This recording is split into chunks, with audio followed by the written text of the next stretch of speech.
Well, good morning. Happy Sunday. Welcome to Napanee Wesleyan Church, the home version, or as one of my pastor friends likes to call it, Pajama Church. I'm Larry Butterfield, and as Scott mentioned, he had to do a lot of studying this week, so he asked if I could come off the bench and pinch hit for him. As you can tell, I'm not at the church. I'm sitting right here in the same spot. I've been going to church for the last several weeks. I'd hoped to be outside this morning, but after a couple of attempts, well, here I am, back in my favorite seat. Hopefully you've been able to get outside some this week. I know I ran across a couple of you, and it's finally we're all starting to get out and about a little bit. And hopefully, as Scott said, just a few more weeks we'll be able to be back together, and maybe along the way we'll come up with some other ideas. Now, when Scott asked me to share today, I asked the Lord, well, Lord, what do you have in mind? My thoughts went immediately to a story buried deep in the Old Testament. Now, this isn't a story that usually gets very much attention. I certainly don't remember my Sunday school teachers talking about it when I was a kid, and I can only recall one message that I've heard on this story my entire life. But that one message, I've never forgotten it. Now, this story takes place during the time of Elisha the prophet in the northern kingdom of Israel, about 150 years after King David lived, and about 850 years before Jesus showed up.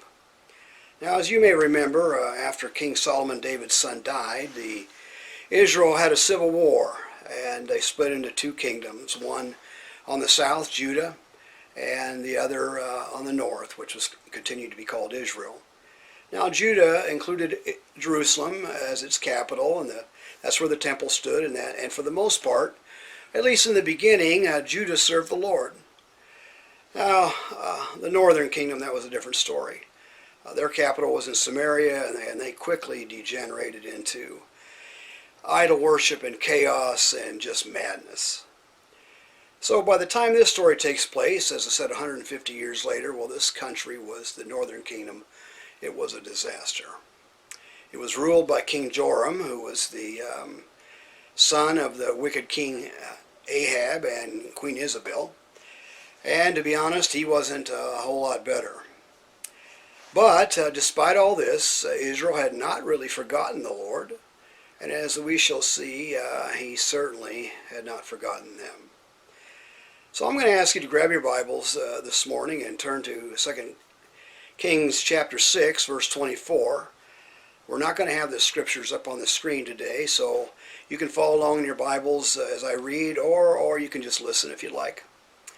I'll be stopping along the way to make some comments, and as we get to the end of the story, we'll come back and we'll talk about it. But before I get started, let me just remind you that Elisha the prophet, who was a big part of this story, was a powerful man of God. He was the primary link between Israel and God. And the chapters leading up to this story, they paint a picture of a man who had an extraordinary relationship with God, and amazing things took place through Elisha. So let's begin. 2 Kings chapter 6, verse 24. Sometime later, King Hadad, king of Aram, which is Syria, the same Syria that's there today, he mobilized his entire army, and he marched up and he laid siege to Samaria, the capital. There was a great famine in the city, and the siege lasted so long that a donkey's head sold for 80 shekels of silver. Now,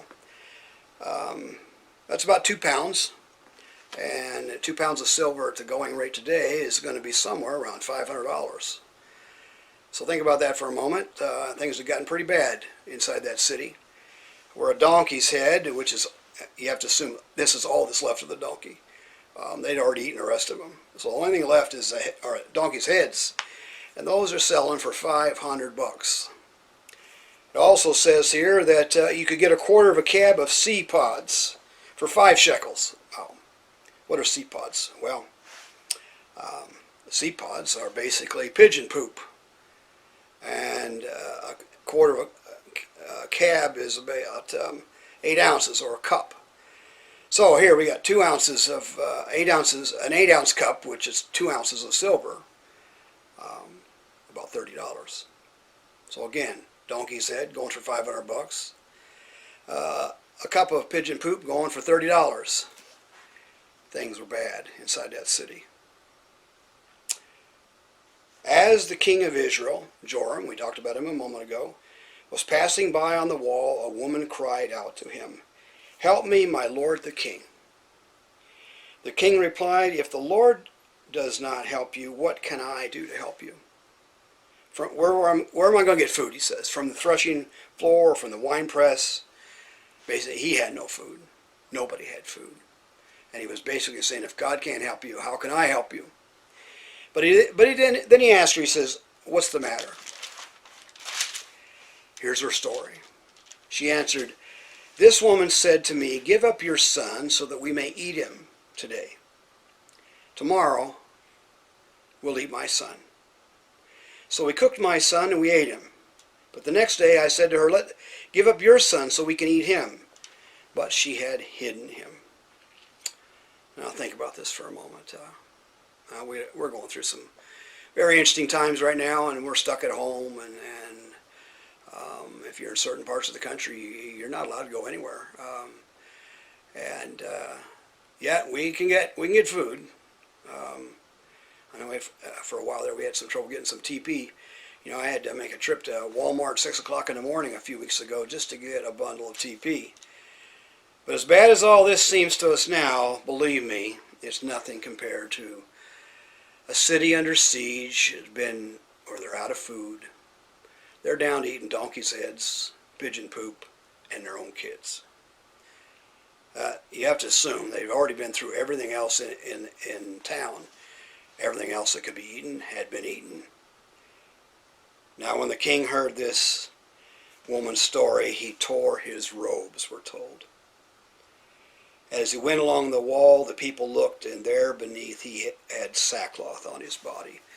I mean, here was a guy, he might have been a rascal, but he was a king. These people were his people. He felt responsible. And at this point, he was getting frustrated and angry.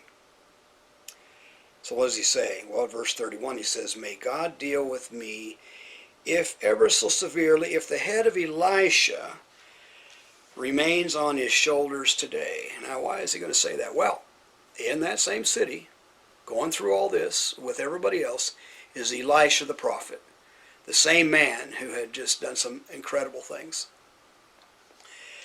And the king here, he is blaming Elisha, maybe not for the problem, but for not solving the problem. He figured Elisha, the man of God, should have been able to come up with something here by now. So his solution is he's going to kill Elisha. Now, verse 32 says, "Now Elisha was sitting in his house, and the elders were sitting with him. The king sent a messenger ahead, but before he arrived, Elisha said to the elders, 'Don't you see that this murderer is sending someone to cut off my head? Look, when the messenger comes, shut the door, hold it shut against him.' Then he says, 'Is not the sound of his master's footsteps right behind him?'" In other words, the king's right behind him. While he was talking to them, the messenger came down. And then the king, who was right behind him, said this, "This disaster is from the Lord. Why should I wait for the Lord any longer?" Have you ever felt that way? Man, I have a lot of times. Just recently. Sometimes we say, "Where is God? Why isn't he showing up?" Now Elisha, one thing you have to say about Elisha, he had incredible spiritual power.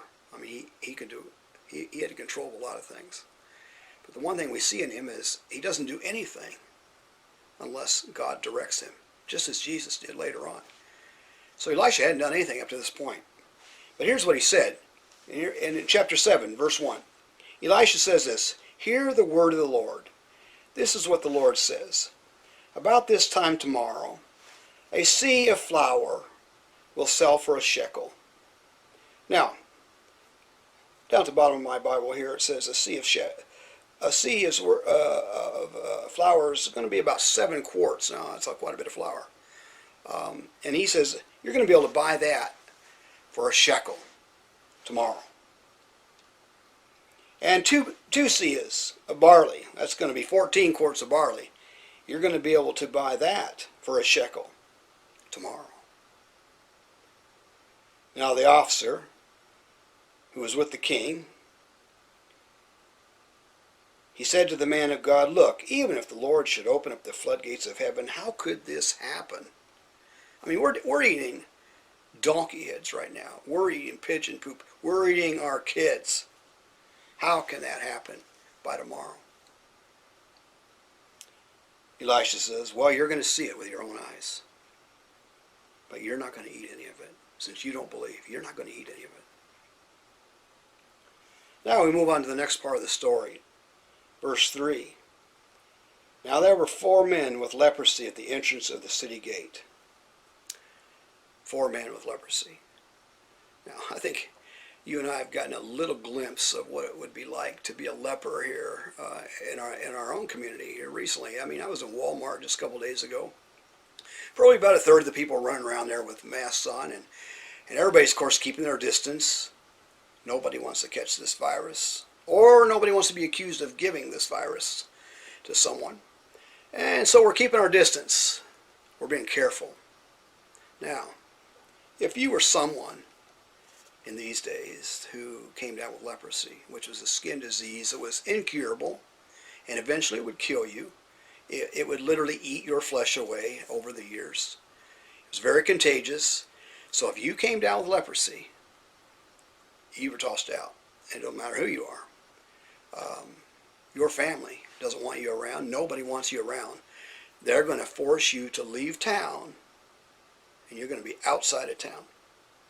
In this case, we got 4 of these guys who have leprosy, and they have nowhere to go, they have nowhere to live. They're outside the city gate. So, what that means is that we got the people inside who are starving.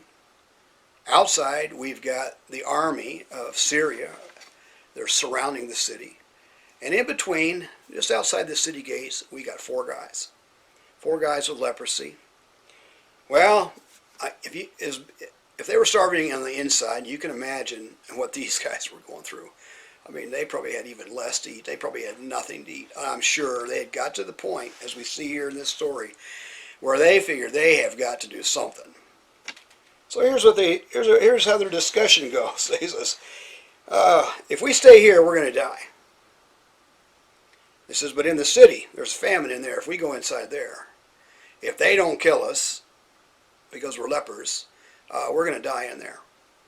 So what do we got to lose if we go down to this camp?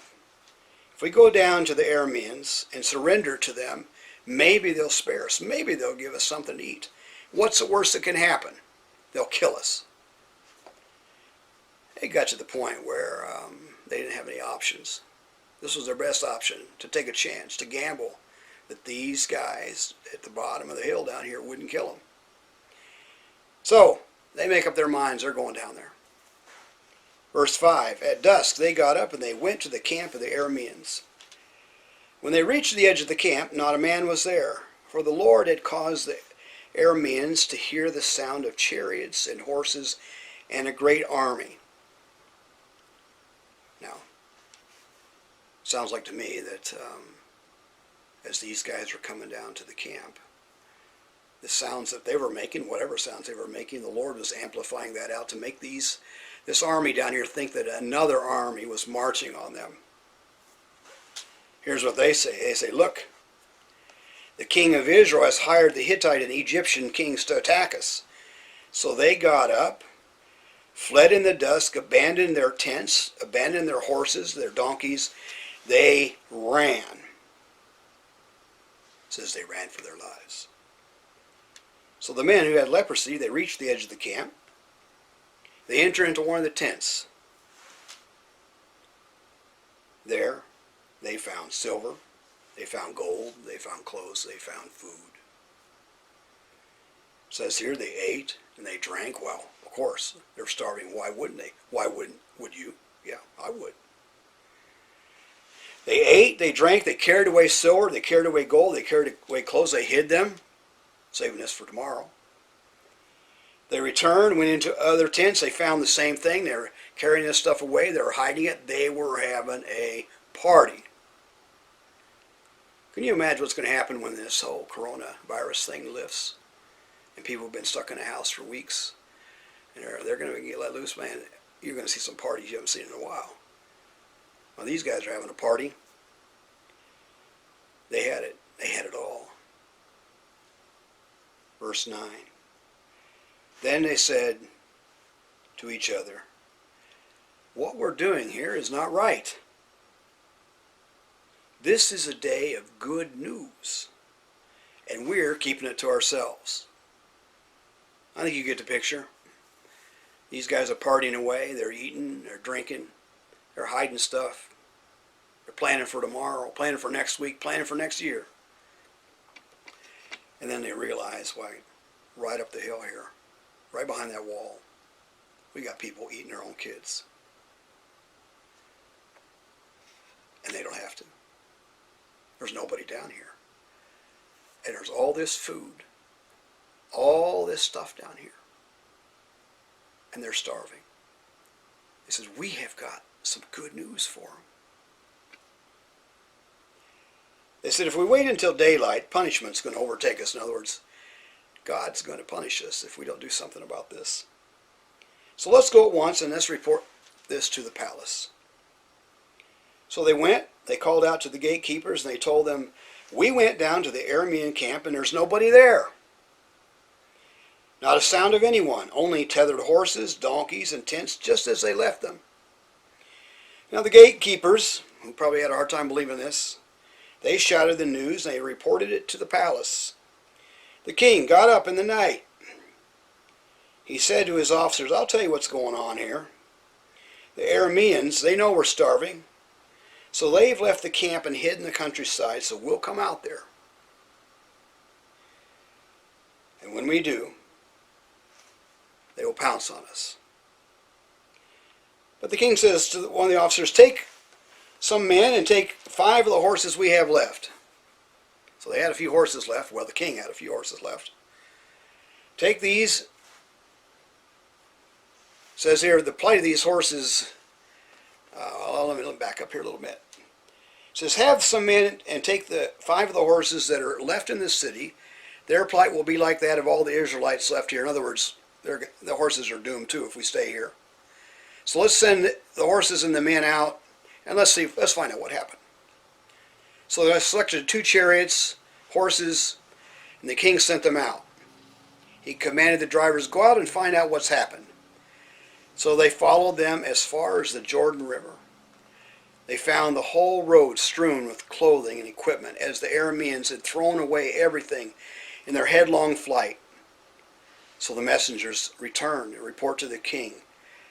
Then the people went out and they plundered the camp.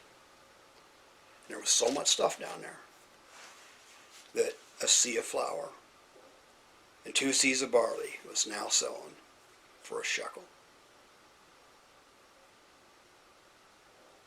It also says that this man, the officer that had questioned Elisha before, well, the king had put him in charge of the gate. The people were such a hurry to get out and get down to that camp, they trampled this man to death. So, he never saw it. He didn't believe. He didn't see it. Now I want to back up here a little bit, back to where these guys are having this conversation about what they found. And where they say, we can't keep this to ourselves. We have some good news. We have some great news. There's nothing quite like good news. Is there any of you out there right now that could use a little good news today? If you watch the news, you're probably not getting good news. We need some good news right now. Now, I'm going to steal 3 points from a message I heard a few weeks ago by one of my pastor friends, as he was talking actually about the story of Lazarus. And these 3 points are as follows. Number 1, God knows. Now, God knew what was going on in that city. And he certainly knows what's going on in your life. Now, I don't think any of us question that God knows things. But point number two is, not only does he know, but he cares. Now, for the people that are inside of that city of Samaria, they're starving. Their whole lives are completely blown up. It probably seemed to them at that point that God certainly didn't care about them. But as we see in this story, he certainly did. And you might look at your life and you might think that God doesn't care. But believe me, he does. He's always been there and he's always cared. Just a couple days ago, I was texting with a friend of mine that I met in Chicago a few years ago. And for the first 50 years of his life, he was kind of a wild character. But then when he was 50 years old, he met Jesus. His whole life changed. And today he's serving the Lord in ministry. I'll never forget what he said one day. He said, I didn't realize it, but for the first 50 years of my life, God was there. He was always there. I look back now, I can see his hand in my life. I can see things that happened that can only be explained by knowing that God was there. He says he was there. I just didn't know it. And then I found him. God knows. God cares. Point number three is that, as we see here, God has a plan. He knows, he cares, and he has a plan. We can see what his plan was here for these people in Samaria. His plan wasn't just to rescue them, but to bless them. Now, how about you? Do you think he has a plan for you? Do you think he has a plan for what you've been going through? Well, I guarantee he does. One of my favorite scriptures is found in Jeremiah chapter 29, verse 11. I love what the Lord has to say to each one of us here. He says, "For I know the plans that I have for you, declares the Lord. Plans to prosper you, not to harm you. Plans to give you hope and to give you a future. Then you will call on me and come and pray to me, and I will listen to you. You will seek me, and you will find me when you seek me with all your heart. I will be found by you, declares the Lord." Again, he knows. He cares. And he has a plan.